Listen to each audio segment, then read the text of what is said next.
কাপৰি ইয়াত পতা হৈছে চৰাইখোলা পাৰ্ট 2ত। আমাৰ এতিয়া যিমানখিনি পোৱালি আছে নহয়, পোৱালিখিনি ইয়াত অনা হৈছে।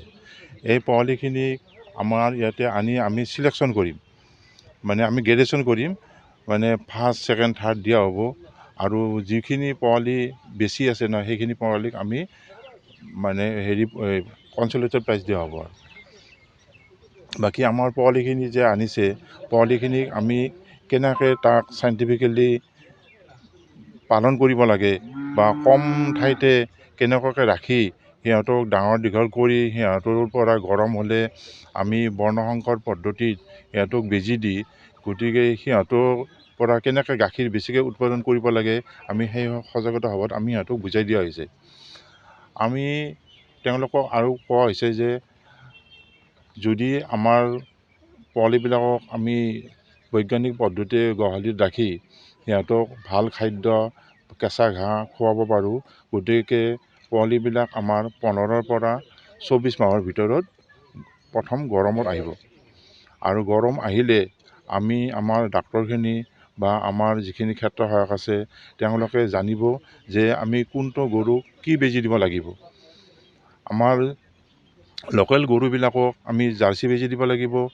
যিবিলাক জাৰ্চি ক্ৰছ থাকিব পোৱালি, সেইবিলাকক আমি হলষ্টেইন ফ্ৰিজিয়ান নহ'লে গিৰ নহ'লে আমাৰ হলষ্টেইন ফ্ৰিজিয়ান নামৰ আমাৰ বেজী আছে, সেইটো আমি দিব লাগিব।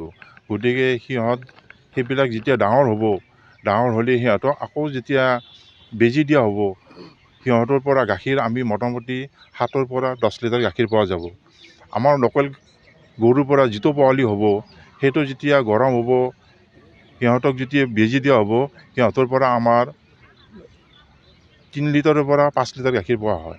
গতিকে আমি তেওঁলোকক বুজাই দিছোঁ যাতে তেওঁলোকে গোটেইখিনি গৰু বৈজ্ঞানিক পদ্ধতিৰে ঘৰত ৰাখি ভালদৰে কেঁচা ঘাঁহ খুৱাই, ভালদৰে চাপৰ যিটো আমাৰ কিনা আছে খাদ্য আছে, এইটো যদি খুৱায়, গতিকে সিহঁতৰ গাখীৰ বাঢ়িব।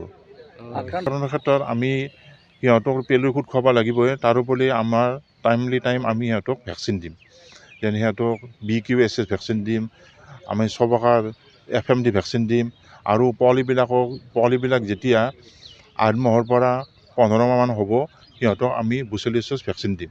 বুচেলিয়াছিছ ভেকচিন দিয়াৰ পিছত যিজনী গৰু গাভিন হ'ব, সিহঁতৰ পোৱালি মানে 4 মাহ 5 মাহতে এবৰ্চন নহয়।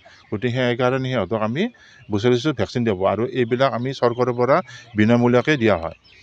লগতে ভেকচিন দিয়াৰ লগে লগে আমাৰ পোৱালিবিলাকো ৰেজিষ্ট্ৰেশ্যন কৰা হয়।